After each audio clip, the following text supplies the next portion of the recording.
with the NPP context going on right now, the Nana Komia said yesterday or 2 days ago that the simple thing the NPP needs to do is to combine their two front runners, Alan Kyerematen, the trade minister, and Dr. Alhaji Muhammadu BAWUMIA, His Excellency the Vice President, to be the ticket. He didn't quite say who should be one and who should be second, but people have talked about that.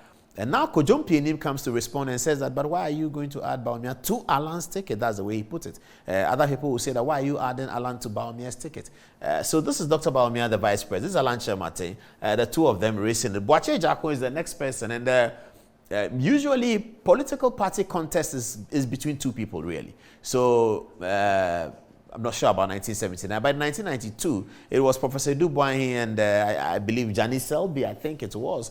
He came second. It was a Dubois, and here Dubois was a distant winner, obvious winner at the time. So Dubois won it in 1996. It was a Dubois versus Kufuor.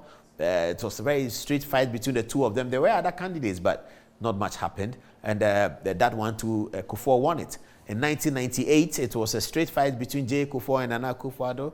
The two of them. There were other candidates like Apreku, like Hakman Osua-German, but the real fight was between the two of them, and J. Kufuor won it.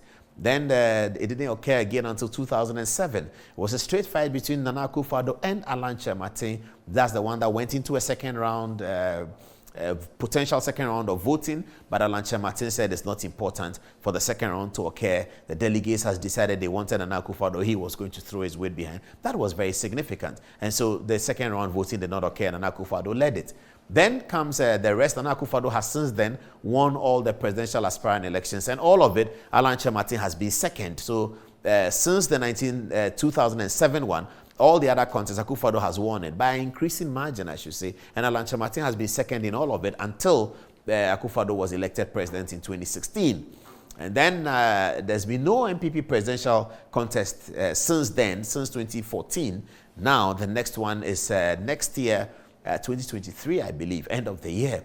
And it's between the vice president who has grown himself into the position from the times of opposition, now competing with Alan Kyerematen, the trade minister, who is a long-time campaigner in this space, you know. So BAWUMIA Agyapong is the other person. He also ran the campaign in 2007. He was one of those who ran in 2007, and they all didn't do quite well. He got a minimal vote, but he's been thought of as a very as an encyclopedia, political encyclopedia of sorts. If you sit to BAWUMIA Agyapong, he thoroughly understands the political distribution and the demographics in Ghana more than many people do. He became energy minister, and for some reason he was removed as energy minister. We don't hear much of him these days. If he hadn't been removed as energy minister and he had continued in the cabinet of Nana Akufo-Addo, perhaps his impression on the contest would have been stronger. Right now, his impression is reduced because he left the ministerial position. That counts for something. Holding office as a minister in the government that is ruling counts for something, and BAWUMIA has lost that space, and he lost ground in that regard. But he's a very interesting contender. Kennedy Ohene Agyapong is a new kid on the block in this matter.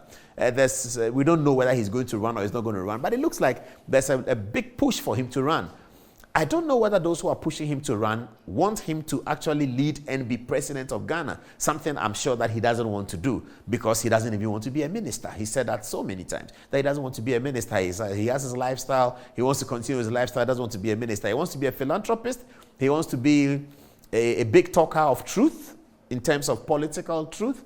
And he wants to represent his people in Assin Central as their member of parliament. He doesn't want to be a minister. However, people are pushing him to run. If he runs, he will certainly pick up some votes in the delegates. We are not so sure whether his running will be pro Dr. BAWUMIA or pro Alan, who is going to benefit and lose from Kennedy Agyapong running. What is going to be his narrative? Is his narrative going to be heard and captured or contextualized as a narrative against Alan Kyerematen or as a narrative for Dr. BAWUMIA? We're not so sure. But he coming into the race will be very instrumental. It will be interesting to see how the dynamics shift with him. We have to wait, though, to see whether he joins the race. Kofi Konodo Apreku has announced that he's joining the race. He's not going to do much. He's not going to win. He's not going to be significant. People have forgotten about him. He's lost his position in the cabinet. He's not been in the cabinet of 2017, and he's not in the cabinet now. He works outside the country. Those who are older remember him in Parliament, and he was a very vociferous minority spokesperson on finance. He was a ranking member of the committee in the second Parliament. We are now in the 8th Parliament. He was a spokesperson in the second Parliament. Very little technology, no Facebook at the time, very little record on his role in Parliament in terms of audiovisual record. Of course, the Hansard will have it, but in terms of audiovisual record. So in terms of his connection with the Ghanaian population of today, Apreku has very, very little, very, very, very little, almost insignificant. So it's not, we're not sure what he's going to add to the race. We're not even sure whether the vetting committee will ask him to join the race, because it's difficult to tell how much he's going to put into the race. But he will have a narrative to carry out, and so when the time comes, we will hear what his narrative is. But Kofi Konedo Apreku is expected to be in the race. Okay, they'll bring the photograph back, and then and we can continue. So we were on Kofi Konedo Apreku, and then we will wrap up with what we think people are going to say. Oh, are you going to get me the photograph back? Yes, sure, it's here now. Okay, this is Joe Ghartey, who has been the front runner in the campaign. He's taking the start. As we used to stay in secondary school, he's stealing the start. Joe Ghartey has done well by sustaining himself in the public eye, even on social media, because he also lost his cabinet position, and he lost his cabinet position precisely for this contest. It was alleged against him at the time that he had been campaigning even when the party was focusing on election 2020, and when the party was focusing on getting out of election 2020, he had already launched his campaign. It was alleged against him, and he was kicked out of the parliament, of the cabinet. He's, however, a member of parliament for Sikado Katen.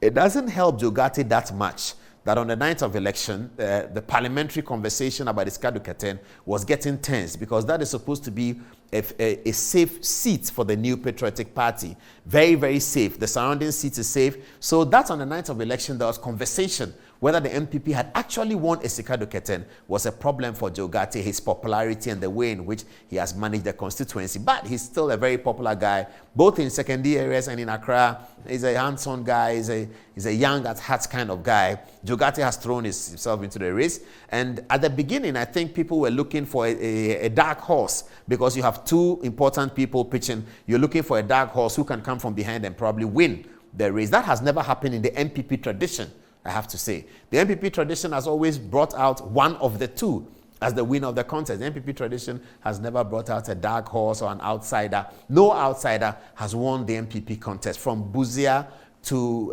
Victor Owusu in the PFP and Pawuli in the UNC, Dubois in 1992, J. Kufuor in 96, Kufuor in 98, Akufo-Addo in 2007, Akufo-Addo until then, until 2017.